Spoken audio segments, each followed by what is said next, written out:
चूक की बरोबर. डेअरीमध्ये मिळणारं पॅकेज्ड दूध हे नेहमी चांगलंच असतं. चूक. विकतचे हॉटेल सारखी ग्रेव्ही बनवण्याचे मसाले चांगलेच असतात. चूक. स्ट्रीट फूड रस्त्यावरचं मिळणारं हे वाईटच असतं, पण हॉटेलमधलं फूड हे चांगलंच असतं.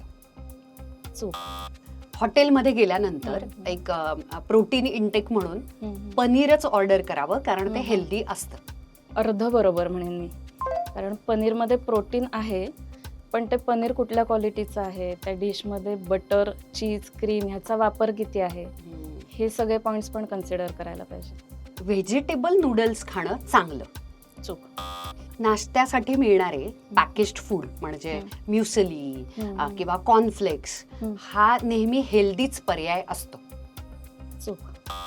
स्वच्छ ठिकाणी बनवलेलं चाट खायला अजिबात हरकत नाही. अर्ध बरोबर. म्हणजे स्वच्छता हा मुद्दा आहे जो लक्षात घ्यायला पाहिजे चाट खाताना. हॉटेलमध्ये जाऊन जर खायचं असेल तर सगळ्यात सेफ खाणं म्हणजे साऊथ इंडियन नाश्ता, त्यामुळे सरळ साऊथ इंडियन ऑर्डर करावं. चूक. ओपन किचनवाले रेस्टॉरंट्स हे चांगल्या दर्जाचं जेवण बनवतात. चूक.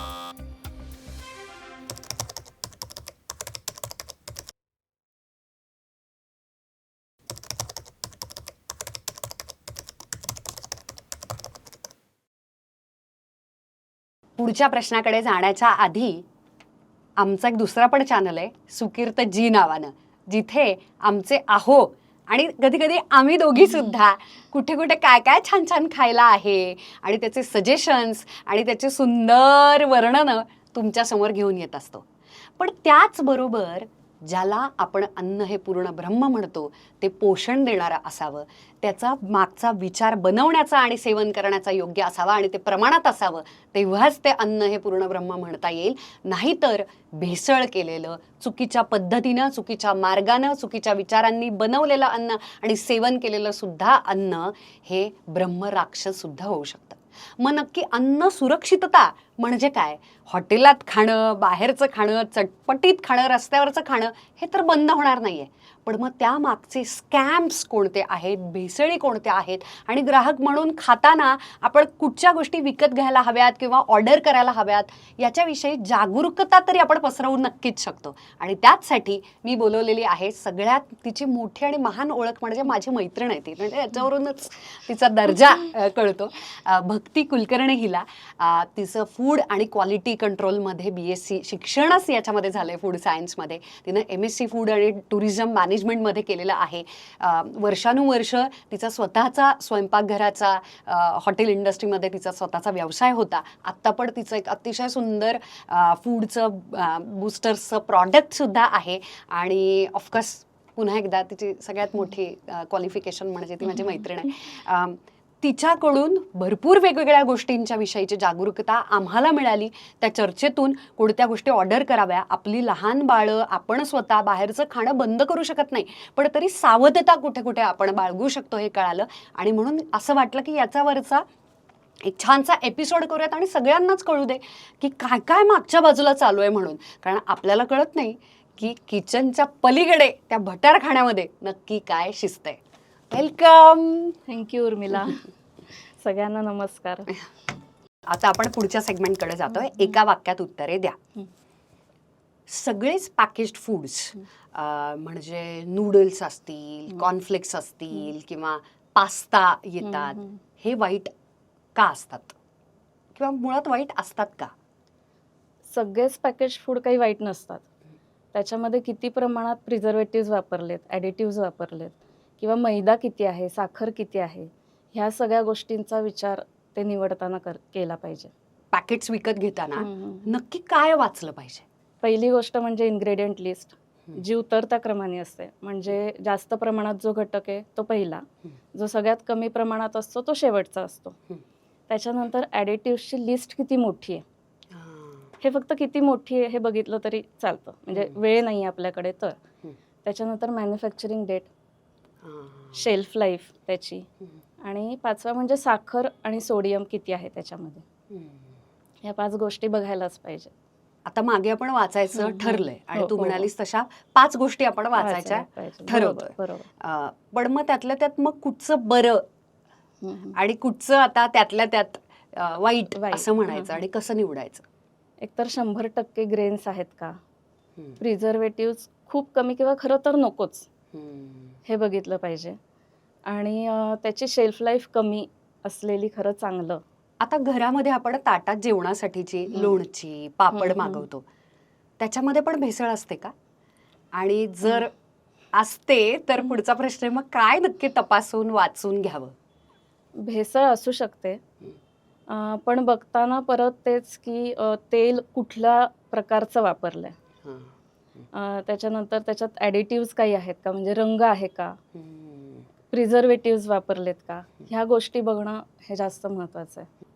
आता लहान मुलांसाठी हम्म. 2 गोष्टी घरामध्ये आणल्या जातात, हं.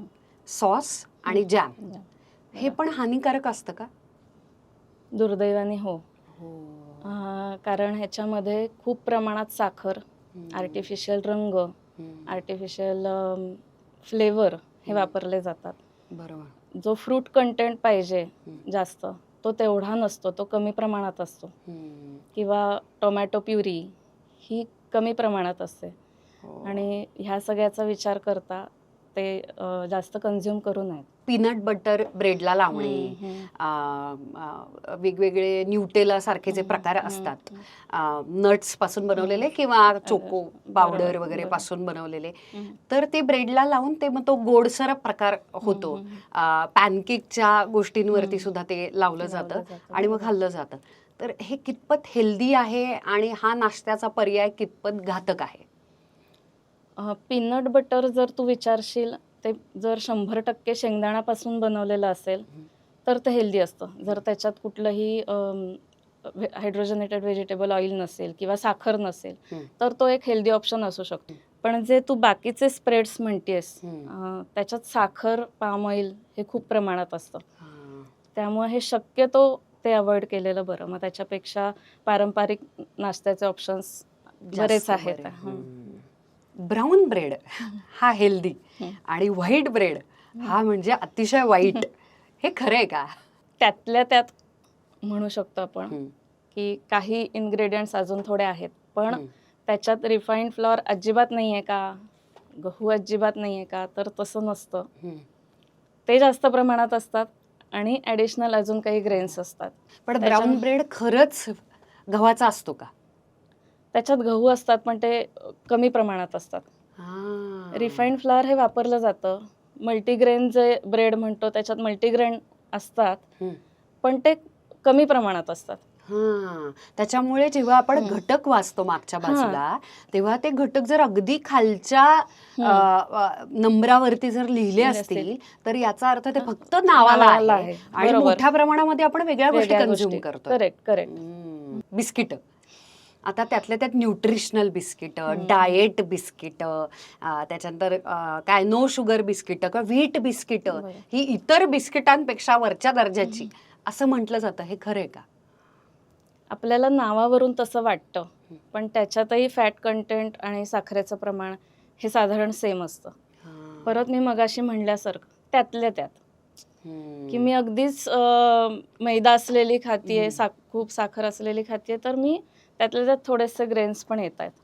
बिस्किटांमध्ये सुद्धा अशी कोणती बिस्किट आहेत जी संपूर्णपणे टाळायलाच पाहिजेत? क्रीमची बिस्किटं जी मुलांना खूप आवडतात, पण त्याच्यात खूप प्रिझर्वेटिव्ज, ॲडिटिव्ज असतात, साखर खूप असते. ज्या बिस्किटांमध्ये पहिले 3 घटक हे मैदा, साखर, हायड्रोजनेटेड व्हेजिटेबल ऑइल असतील अशी बिस्किटं टाळावीत.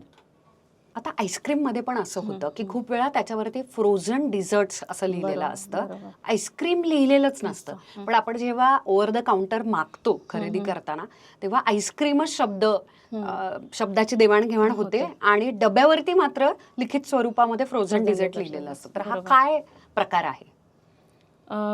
आईस्क्रीममध्ये डेअरी फॅट वापरलं जातं. ओके, डेअरी फॅट म्हणजे साय वगैरे? किंवा मिल्क सॉलिड्स, क्रीम असे तुला शब्द दिसतील आईस्क्रीमच्या पॅकेटवर. पण जेव्हा फ्रोझन डेझर्ट असतं त्याच्यात हायड्रोजनेटेड व्हेजिटेबल ऑइल वापरतात, त्याला सबस्टिट्यूट किंवा त्याला पर्याय. हम्म. आणि आता FSSAIच्या नियमानुसार जर हायड्रोजनेटेड व्हेजिटेबल ऑइल तुम्ही घालत असाल हम्म. तर फ्रोझन डेझर्ट हे म्हणणं कंपल्सरी म्हणजे बंधनकारक आहे हे. म्हणजे जवळजवळ आपण तेलाचा डालड्याचा डबाच डालडा असतो त्याच्यात. येस. ठळकपणे आईस्क्रीम लिहिलंय का ठळकपणे फ्रोझन डेझर्ट लिहिलंय हे बघणं खूप महत्वाचं आहे. ते वरच्या बाजूला लिहिलेलं असतं खाली मागच्या? खाली नावाच्या खाली लिहिलेलं असतं. तर हे फक्त आईस्क्रीम पॅकेट विकत घेताना नाही, रेस्टॉरंटमध्ये जेव्हा तुम्ही ऑर्डर करता की मला आईस्क्रीम द्या, तेव्हा सुद्धा बरेचदा फ्रोझन डेझर्ट सर्व केलं जातं. तर तेव्हा विचारायला पाहिजे की हे कुठल्या ब्रँडचं आहे, हे आईस्क्रीमच आहे ना. मला हे डिस्कस करायचं आहे की जे काही ब्रँड्स आहेत त्यांनी ते नमूद केलेलं आहे, त्याच्यामुळे आपण त्यांची नावं घेऊ शकतो. उदाहरणार्थ अमूल याच्या डब्यावरती लिहिलेलं असतं की हे आईस्क्रीम आहे आणि क्वालिटी वॉल्स वरती लिहिलेलं असतं की हे फ्रोझन डिझर्ट आहे. बरोबर. तर आपण फक्त अवेअर असायला पाहिजे की आपण काय निवडतोय. करेक्ट. बघताना प्रॉडक्टच्या पुढच्या लेबलवर हे ठळक अक्षरात लिहिलेलं असतं की हे आईस्क्रीम आहे का फ्रोझन डेझर्ट आहे. त्यामुळे तेवढं जरी बघून तुम्ही आधी निवडलं तरी चालू शकतं. आता आपण थोडक्यात उत्तरे द्याकडे वळूयात. आता हे सगळं ऐकल्यानंतर हॉटेलात जावं की नाही मला कळत नाही आता. तर हॉटेल निवडायचं कसं? काय खायचंय हे जर आपलं आधी ठरलं असेल तर हॉटेल निवडणं थोडं सोपं आहे. कारण सगळंच मिळतं असं रेस्टॉरंट शक्यतो निवडू नये, कारण तिथे बरेचदा प्रीकुक्ड करून ठेवलेल्या गोष्टी जास्त असण्याची शक्यता असते. दुसरा मुद्दा असा आहे, निवडण्यापूर्वी तुम्ही गुगलवर त्याचे रिव्ह्यूज बघू शकता. हा खूप छान मुद्दा आहे, कारण की मल्टी कुझिन रेस्टॉरंट्स जे असतात की सगळंच मिळतं. बरोबर. तिथे हे जेवण प्री कुक्ड असल्याशिवाय त्या ठराविक वेळेमध्ये ऑर्डर आल्यानंतर ते प्रोव्हाइडच करू शकत नाही. कमीत कमी मेनू असावा, तर मग ते जरा ताजं तिथे मिळतं. परत गरम करून देण्याचे चान्सेस कमी असतात. जुनं रेस्टॉरंट चांगलं असं म्हणता येईल का? म्हणजे खूप तिथे त्याचा उगम झालाय किंवा खूप ऑथेंटिक ठिकाणी आपण जेव्हा जाऊन खातो अस्सल सेटल झालेले असतात, त्यांना माहिती असतात गोष्टी कशा मॅनेज करायच्या, त्यामुळे तो एक प्लस पॉइंट होऊ शकतो. बरेच असे व्यावसायिक आहेत की ज्यांना माहिती आहे की मी ह्याच्या पुढे गेलो की माझा दर्जा घसरेल. हे प्रामाणिकपणे करणारे व्यावसायिक आहेत. त्यामुळे अशा ठिकाणी आपण कधी प्राधान्य देऊ शकतो. चुकी बरोबर मध्ये साऊथ इंडियन रेस्टॉरंट आपण निवडतो, कारण तशा डिशेस मध्ये आपल्याला असं वाटतं की कुठे फार मसालेदार आहे, जळजळते, तिखट आहे, म्हणजे आपण कमी ग्रेव्ही खातो, आपल्याला कमी नुकसान होईल असं वाटतं. पण तू म्हणालीस हे चूक आहे. तर आता मला त्याच्या मागचं सत्य जाणून घ्यायचंय. इतर क्युझिन्सपेक्षा तेल कमी असतं म्हणून ते थोडंसं हेल्दी होतं की वडा सोडल्यास फार कशात तेल नसतं साऊथ इंडियन पदार्थांमध्ये. पण जर तू म्हणत असशील की हे नैसर्गिक पद्धतीनं फर्मेंटेशन झालंय म्हणून हे पचायला हलकं असतं, हेल्दी ऑप्शन आहे आणि ते म्हणून जर तू चूज करत असशील तर आता बरेचदा तसं घडत नाही. आता काय होतं, वेळ वाचवण्यासाठी किंवा पटकन सर्व करण्याच्या दृष्टीनं ह्याच्यामध्ये सोडा घातला जातो पिठामध्ये. त्याच्यामुळे तुझी ही फर्मेंटेशनची प्रोसेसच स्किप झाली. म्हणजे जे इडली, डोसा, वेगवेगळे उत्तप्पा याचे जे आपण फर्मेंटेशन झालेल्या पिठाचं आणि तसं आपल्या पोटात जावं योग्य ते गुड बॅक्टेरिया, बरोबर, पण ते साध्यच नाही होत. फर्मेंटेशनची प्रोसेस स्किप झाली जाते. म्हणजे काय होतं की इन्स्टंट प्रीमिक्सचं बॅटर बनवलं जातं. म्हणजे तू आता बघ की सीझननुसार फरक पडणारा म्हणजे हे पदार्थ आहेत सगळे, बरोबर. तू थंडीत इडली डोसा केलंस तर ते दडदडीत होतात इडली, पटकन आंबत नाही पीठ, किंवा उन्हाळ्यात जास्त आंबतं, चवीत बदल होतो. पण तू जेव्हा रेस्टॉरंटमध्ये हे खातेस तेव्हा थ्रूआउट तुला सेम चव मिळते, सेम टेक्स्चर मिळतं आणि मोठ्या प्रमाणात होतं, सगळ्यांना सेम चवीचं मिळतं. इव्हन तू काही रेस्टॉरंटमध्ये बघतो आंबण्याची चव नसते, म्हणजे आंबट पण चव नसते. थोडंसं असलं पाहिजे ना, आंबवलेले पदार्थ आहेत ते. किंवा तू बाहेरचं जेव्हा डोसा खातेस तेव्हा एका डोस्यात तुझं पोट भरतं. घरी तू 2-3 डोसे खाऊ शकतेस, कारण त्याच्यात सोडा असतो. मग ते पचायला जड, म्हणजे पचायला हलकं म्हणून आपण त्याची निवड करतो, पण ते थोडंसं पचायला जड जातं. म्हणजे त्यामुळे साऊथ इंडियन क्युझिन्स किंवा रेस्टॉरंट्स तुम्ही निवडताना खूप जागरूक असलं पाहिजे. हॉटेलातली अशी कोणती डिश आहे जी अजिबातच ऑर्डर करू नये? अजिबातच ऑर्डर करू नये याच्यापेक्षा मी म्हणेन की काही डिशेस ऑर्डर करताना आपण थोडं सावध असलं पाहिजे, की तळणीचे पदार्थ, मग ते चायनीज स्टार्टर्स असतील किंवा वडा, समोसा ह्यासारखे पदार्थ असतील. कारण इथे आपल्याला कळत नाही की एकाच तेलात किती वेळा ते गरम करून तळलेलं आहे. बरोबर. तू जे म्हणत होतीस की शेवटपर्यंत तेल वापरतात आणि मग ते फेकून देतात. खरं तर ते फेकूनही नाही दिलं जात. ते स्ट्रीट फूडवाल्यांना प्रोव्हाइड केलं जातं स्वस्तात, आणि मग ते स्ट्रीट फूडवाले वापरतात त्यांच्या तळणीसाठी. आणि हे पुन्हा पुन्हा हीट झालेल्या तेलामध्ये फॅट पर्सेंटेज आणि हे सगळंच बदलत जातं, कारण उकळलं जातं. ते खराबच होतं. म्हणजे जेव्हा तू असा तो धूर बघतेस तेलातनं, तेव्हा ते तेल खराब झालेलं असतं. असे कोणते प्रॉडक्ट्स आहेत ओके किंवा कंपनीज आहेत, आता आपण कुणाचीही नावं शक्यतो अवॉइड करतोय, पण ज्यांना जे कळतंय ते आपण अवेअरनेस आणि कॉन्शियसनेस आपण आणण्याचा प्रयत्न करतोय, कारण जागरूकता पसरायला हवी, की जिथे खूप मोठ्या प्रमाणावर दुर्दैवानं स्कॅम होतोय आणि आपण फसले जातोय ग्राहक म्हणून. तर ते तुला सांगायला आवडेल का? क्लेम वेगळं केलं जातं आणि असतं वेगळं. प्रॉडक्टच्या पुढच्या लेबलवर 100% नॅचरल आहे किंवा 100% ज्यूस आहे, फ्रूट ज्यूस आहे, पण तू इन्ग्रेडियंट लिस्टमध्ये बघितलंस तर त्याच्यात प्रिझर्वेटिव्ह असतात, त्याच्यात फ्रूट ज्यूसचा कंटेंट मग अशी आपण बघितलं तसं सगळ्यात खालच्या असतो. ओट्सचं बिस्किट, बरोबर, जेव्हा आपण घेतो तेव्हा अपेक्षित असं असतं की ओट्स पहिल्या 3 मध्ये तरी असावं, बरोबर, किंवा पहिलंच असावं रादर, कारण ते ओट्सचं आहे. बरोबर, पण ते 6व्या-7व्या क्रमांकावर असतं. 7 ते 10% त्याच्यात ओट्स असतात. तर मग इथे लक्षात काय ठेवायचंय की प्रॉडक्टचं पुढचं जे लेबल आहे ते आपल्याला माहिती सांगत असतं.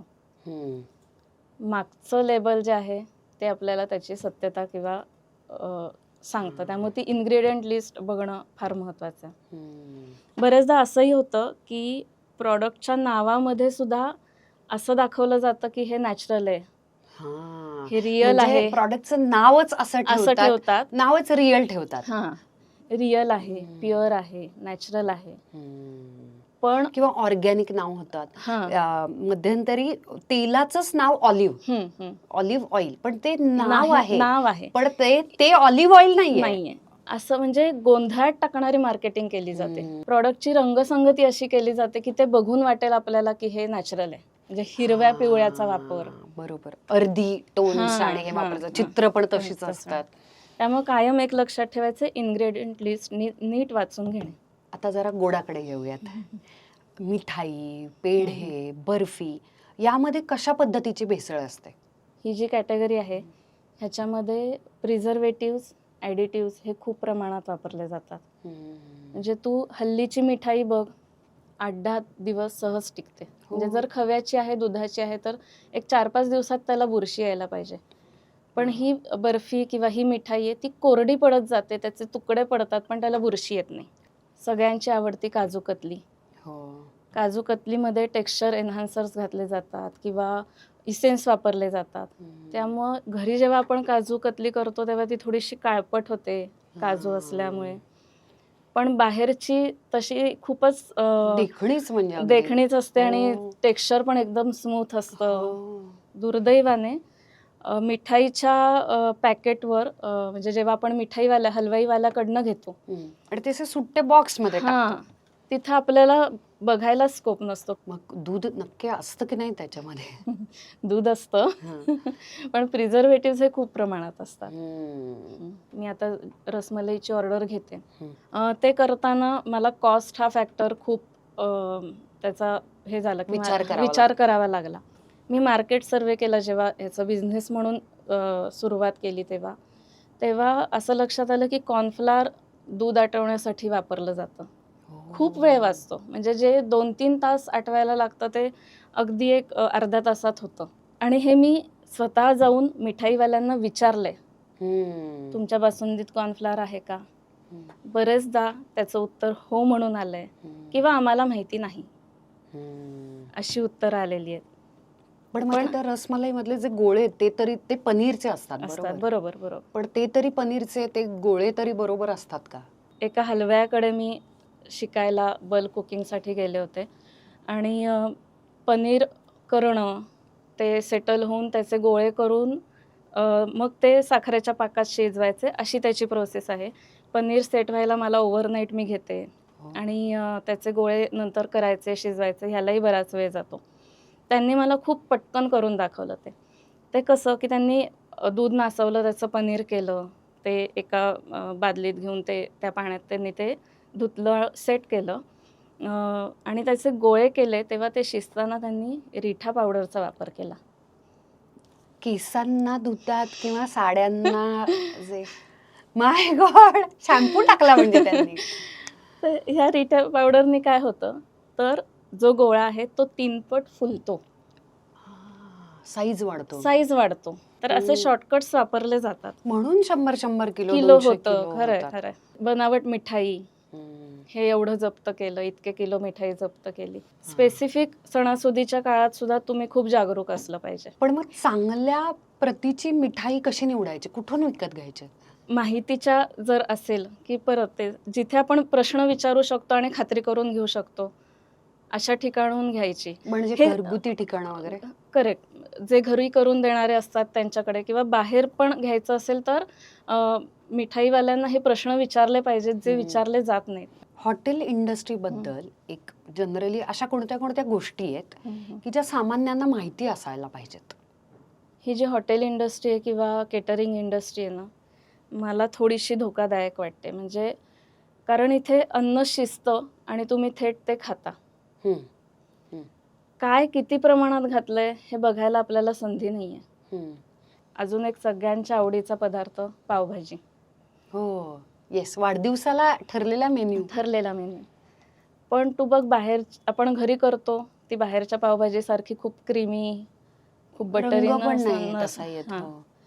आता बाहेरच्या किंवा काही रेस्टॉरंटमध्ये काय करतात, बटाट्याबरोबर डाळ ब्लेंड करतात आणि ती पावभाजी बनवली जाते. त्यामुळं त्याला क्रीमी पावभाजी ती होते किंवा दाटसर. बटर भरपूर प्रमाणात घालतात, पण ते बटर निकृष्ट दर्जाचं असतं. आर्टिफिशियल रंग घातला जातो. आता इथे डाळ वाईट आहे का? नाही. तर नाही.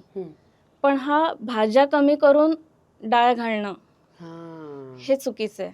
अनालॉग पनीर किंवा बनावट पनीर, बरोबर, की जे नेहमीच्या दुधापासून जे पनीर बनवलं जातं त्याच्यासारखंच दिसतं, पण त्याच्यात दूधच नसतं. त्याच्यात स्टार्च, हायड्रोजनेटेड व्हेजिटेबल ऑइल आणि इमल्सिफायर्स घालून ते पनीर बनवलं जातं आणि असं पनीरचा खूप मोठ्या प्रमाणात वापर होतो रेस्टॉरंटमध्ये, ढाब्यावर. आता हे पनीर ओळखायचं कसं? तर हे कडक लागतं किंवा रबरी लागतं. तळताना किंवा शॅलो फ्राय करताना विरघळत नाही, तसं कडक राहतं ते. तेव्हा ती डिश किंवा ते रेस्टॉरंट अवॉइड केलं पाहिजे. जिथे किंमत स्वस्त असेल ना, तिथं तिथल्या घटक पदार्थांविषयी शंका घ्यायला हवी. बरोबर, कारण परवडणारच नाही. साजूक तुपातला शिरा तू घे, 30 ते 40 रुपयाला एक प्लेट मिळते, की ज्याचं साधारण एक 200 ग्रॅम सर्विंग साईज तो असतो. साजूक तुपाचा रेट हा आता 700 ते 800 रुपये किलो आहे. मग हे गणितात कसं बसतंय? बरोबर. तर इथे साजूक तुपामध्ये हायड्रोजनेटेड व्हेजिटेबल ऑइल म्हणजे डालडा हा घातला जातो.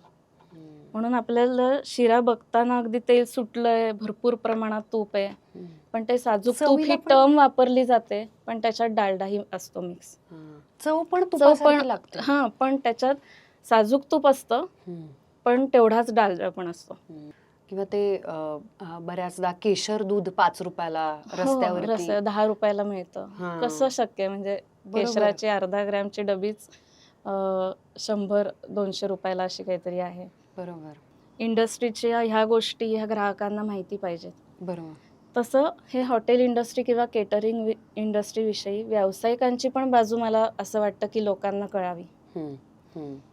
ही बाजू जर लोकांनी समजून घेतली, ग्राहकांनी समजून घेतली, तर ते व्यावसायिकांना समजून घेतील आणि व्यावसायिक अजून चांगल्या पद्धतीनं काम करू शकतील असं मला वाटतं. बरोबर. अवास्तव अपेक्षा न करणं.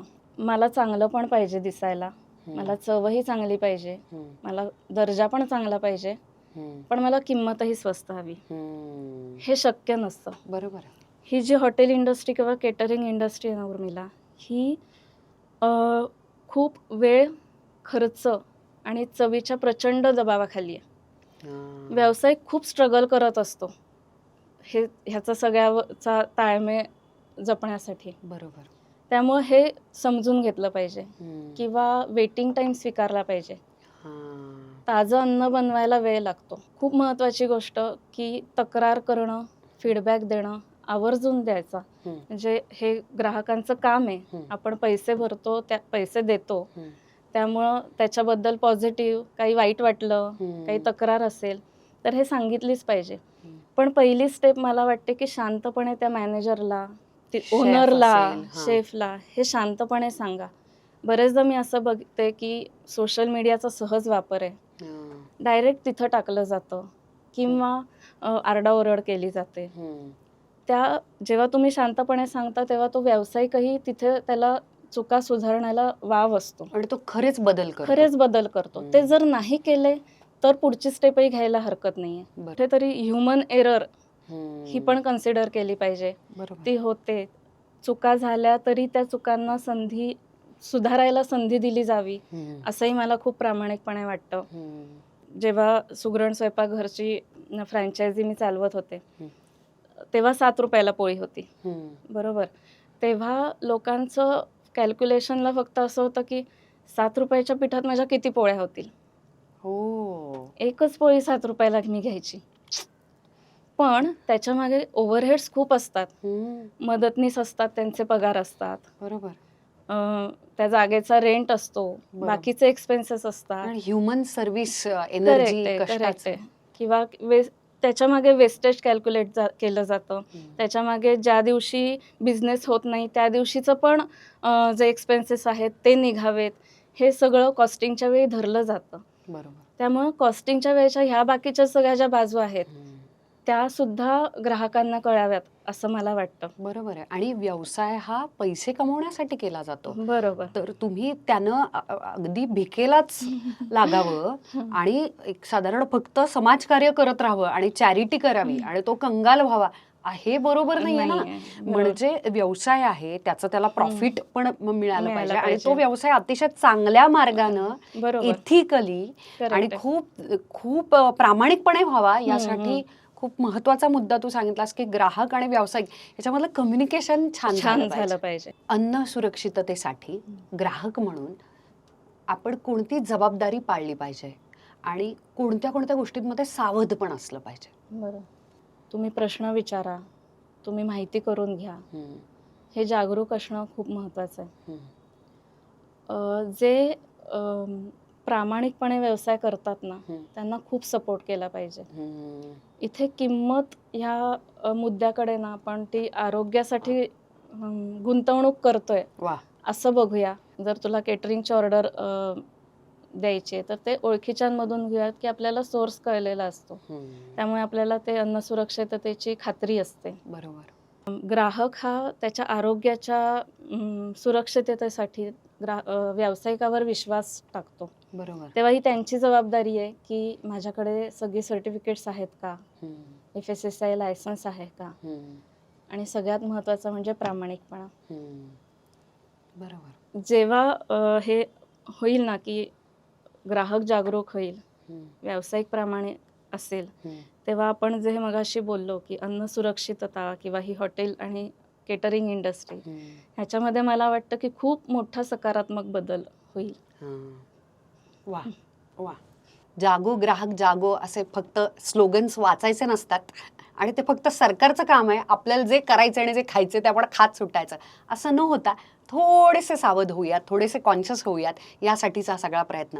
थँक्यू भक्ती, तू इतक्या बिझी शेड्यूलमधून आम्हाला वेळ दिलास, कारण की एक आई पण तू आहेस, एक व्यावसायिक आहेस. आणि जर कुणाला काही छान इतक्या चांगल्या प्रामाणिक छोट्या व्यावसायिकांना आता आपलं ठरलंय की पाठिंबा द्यायचा आहे, तर छान छान गोष्टी जरी विकत घ्यायच्या असल्या तरी भक्तीविषयीची आणि हेल्थ बूस्टर्स विषयीची सगळी माहिती, तुम्हाला काही गोष्टी ऑर्डरसुद्धा करायच्या असतील तर, हे कसल्याही पद्धतीचं प्रमोशन नाही आहे, पण प्रामाणिकपणे ज्या गोष्टीची चर्चा झाली आहे त्याची अंमलबजावणी करण्यासाठी सगळी माहिती डिस्क्रिप्शन बॉक्समध्ये दिलेली आहेच.